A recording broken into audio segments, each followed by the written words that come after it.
السلام عليكم ورحمة الله تعالى وبركاته. مرحبا بكم من جديد في وصفة جديدة من وصفات فضاء رزان. اليوم ان شاء الله غادي نشارك معكم الوصفة ديال كوكيز بالشوفان اللي تيجي رائع الصراحة، تيجي لذيذ بزاف وكذلك صحي. بالنسبة للناس اللي تيديروا ريجيم يعني خالي من السكريات، يمكن لهم مرة تيتشهاو شي حاجة حلوة بحال هكا، يمكن لهم يحضروا، او كذلك لوليداتنا اللي يدوها المدرسة ولا يفطروا فيه بصباح كذلك لانه صحي، او بالنسبة للناس اللي تيعتمدوا على الاكل ديالهم على اكل صحي، يعني ياكلوا شي حاجه هكا حلوه ولكن تكون خاليه من السكر المصنع. هادو يعني هاد كوكيز هذا تقريبا يعني الحلاوه ديالو غتكون من مواد طبيعيه. غادي نخليكم مع الوصفه والطريقه ونتمنى ينال اعجابكم، فعلا يستحق التجربه. بالنسبه للمقادير غادي نحتاجو هنا 2 حبات ديال الموز او ديال البنان، اللي يكونوا طايبين، ما يكونوش يعني يكونوا هكا طايبين باش يجي يعطيو داك المذاق زوين في الكوكيز ديالنا. اللي هنايا تقريبا الوزن ديالهم شي 175 غرام هكاك، على حساب يعني يكونوا 2 موزات هكا متوسطين، ما يكونوش كبار بزاف. الا كانوا كبار من طبيعه الحال غادي نزيدوا شويه ديال الشوفان. 2 ديال حبات ديال الموز، هنايا واحد 40 غرام ديال اللوز، غير 40 غير واحد الحفينه هكا كميشه صغيره. الا توفر عندكم، ما توفرش يمكن لكم تعوضوا بالكركاع يعني باي مكسرات عندكم متوفره. المهم هنا غير 40 غرام تقريبا، واحد الحفينه صغيره. هنا واحد 30 غرام ديال الزبيب، يمكن لكم كذلك اما تستغناو عليه واما تبدلوه بالتمر، ب 30 غرام ديال التمر ولا 30 غرام ديال الزبيب. هنايا حبيبات ديال الشوكولات، واحد 20 غرام ولا 30 غرام هكا، ما بين 20 30 غرام ديال حبيبات ديال الشوكولات اللي يكون فيه نسبه ديال الكاكاو فوق 70%، باش يكون صحي اكثر. ما توفرش يمكن لكم ديروا غير العادي كذلك. هنايا الشوفان ما بين 100 غرام 110 غرام على حسب الحجم ديال الموز. الشوفان كما تشوفوا بهذا الشكل هذا، طحنوه غادي نخليوه بحال هكا. وهنايا هنايا النكهه ديال يمكن لكم ديروا ديال الفاني ولا ديال اللوز ولا ديال البرتقال، المهم اي نكهه عزيزه عليكم. لا يمكن لكم ديروه بالقرفه تعوضوه بالقرفه، يمكن لكم ديروا القرفه الا ما توفرش عندكم. المهم انا هنا درت غنختار هنا باش ندير نكهه ديال اللوز، وهنا معلقه صغيره ديال العسل البلديه، يعني باش يكون كل شيء صحي. درت هنايا معلقه صغيره ديال العسل البلديه. صافي هادو هما المقادير اللي غادي نديرو. دابا غادي ندوزو للطريقه.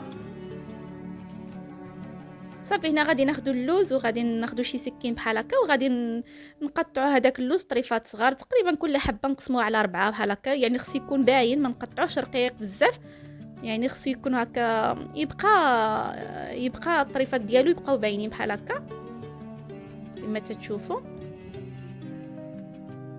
ما نلينوش بزاف. صافي وغادي ندوزو كذلك، غادي نديرو نفس العمليه، غادي نديروها للزبيب. الزبيب ماشي مشكل، حتى الا قطعنا طريفات صغار بزاف ماشي مشكل، او كذلك كما قلت لكم يمكن لكم تعوضوه بالتمر الا ما كتوفرش عندكم الزبيب. نديرو التمر، يعني هاد الزبيب ولا التمر غير باش يعطينا حتى هو ديك النكهه ديال الحلاوه، لان حنا ما غنديش نديرو هنا السكر، غنعتمدوا غير على الحلاوه ديال البنان وديال الزبيب وديال العسل. كذلك غادي ناخذوا ديك 2 موزات ولا 2 بنانات، حتى هما غادي نمعسوهم مزيان بالفرشيطه، يعني ما نخليوش الطريفات، يعني نمعسوهم مزيان بالفرشيطه كما تتشوفوا.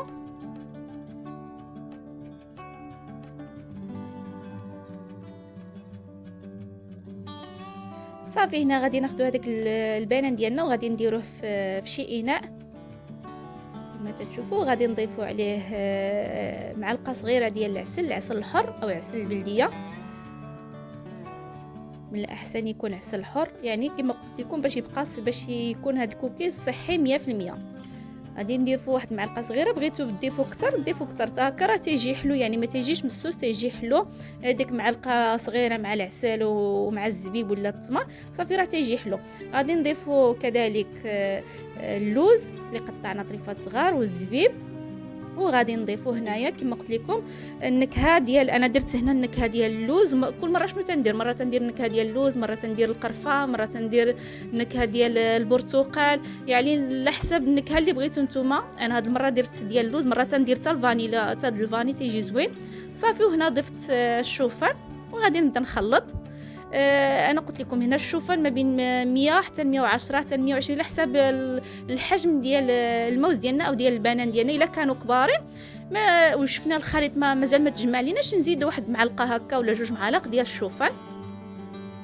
صافي غادي نمعسو هكا ونخلطو، وغادي نضيفو كذلك حبيبات ديال الشكلاط نخليوه حتى الاخر بحال هكا.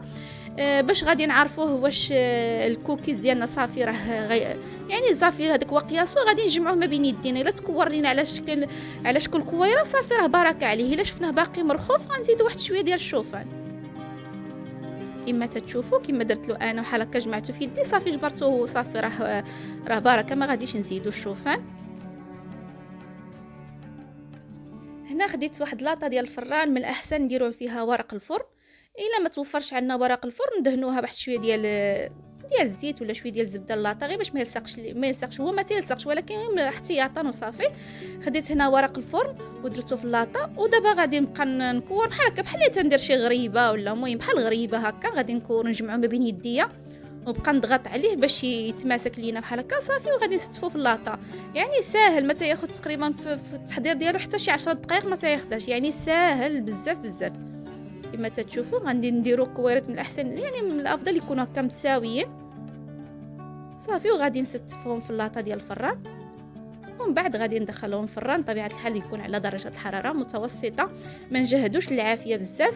نديروهم في الوسط. انا حيت فران كهربائي تنشعل الفران فونتيلاتور بحال هكا وصافي، تنخليهم تنقص تنديرو على 160 درجه.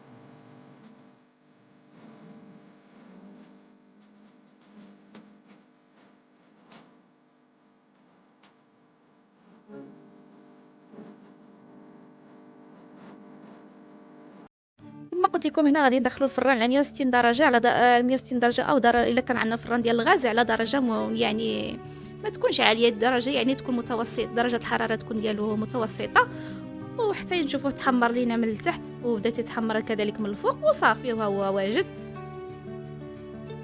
وها نتوما تشوفوا الشكل ديالو كيف تيجي من بعد ما خرجناه من الفران. تيجي بحال هكا مقرمش من برا وتيجي فتي من الداخل شي شويه هكا. واخا يعني ما فيه لا بيض لا والو، هكاك تيجي ديك التقرميشه وتيجي شاد في راسو، زعما ماشي تيتحل لينا في الفران ولا شي حاجه. انتما من الداخل تيجي غزال صراحه، تيجي لذيذ. انا تنحماق عليه في الصباح هكا تنفطر بيه، او في العشيه تناخذ واحد 2 حبات هكا مع كاس ديال القهوه. وكذلك حتى الوليدات الصغار تيعجب غير هما ديروه بالنكهه اللي تعجبهم. اللي كان تعجبهم الفاني ديروا له زيدوا النكهه ديال الفاني، الا كان تعجبهم بالقرفه ديروا بالقرفه. انا تديك النكهه تعطي حتى هي تلعب دور. تيجي الصراحه وتد الحلاوه تيجي حلو، ما تيجيش مسوس ابدا، لان فيه فيه الزبيب وفيه التمر وفيه العسل وفيه البنان حلو، يعني تيجي حلو بلا ما نضيفوا له لا سكر لا والو. تيجي الصراحه غزال. نتمنى هذه الوصفه تنال اعجابكم وتجربوها، ونتمنى تنال اعجابكم يا ربي. ونخليكم في ملتقى ان شاء الله مع وصفه اخرى.